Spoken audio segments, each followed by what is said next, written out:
Hi everybody, it's good to be with you again for our second ending in this little series I'm doing on beginnings and endings of books of the Bible.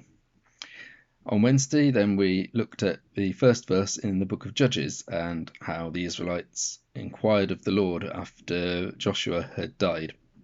Today we're going to look at the last verse in the book of Judges, which is Judges chapter 21 and verse 25.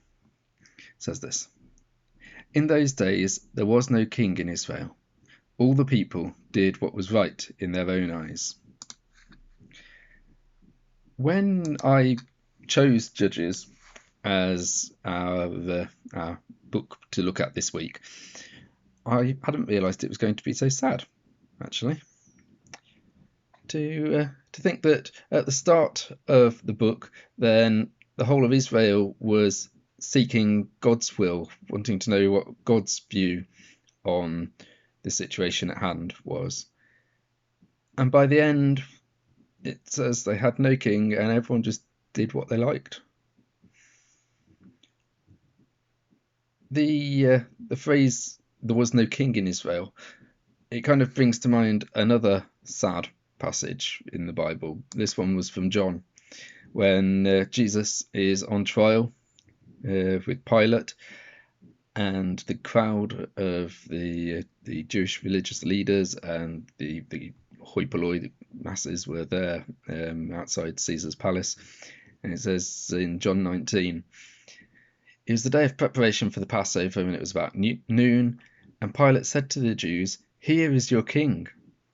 They cried out, away with him, crucify him." Pilate asked them, "Shall I crucify your king?"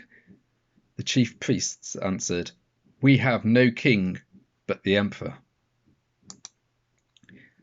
See, both of these passages, from Joshua's demise and the end of the book of Judges, saying there was no king in Israel, to the New Testament and John and the religious leaders saying, "We have no king but Caesar."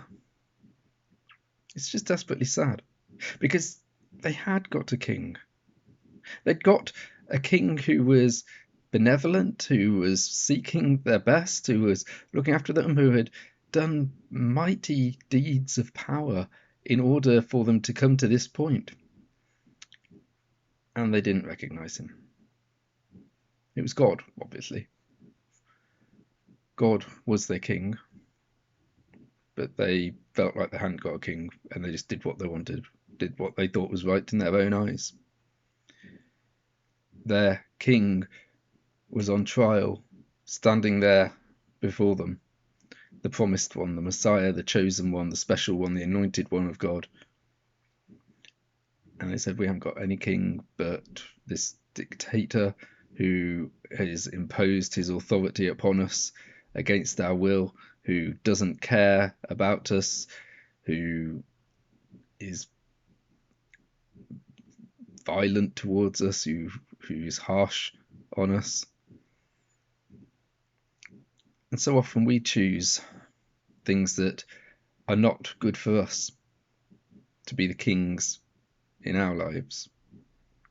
Maybe it is ourselves and just doing what we think is right in our own eyes. Maybe it is some authority or power that you have allowed into your life, which is oppressive, destructive in your life. But we have a king. We have a king who loves us, who looks after us, who promises us a life that goes beyond this earthly existence. We have a king who's willing to sacrifice himself for us. Now, when things get tough, it can be really hard to hold on to that bigger picture, to hold on to a God who we can't physically hold on to. But does that mean that we shouldn't try?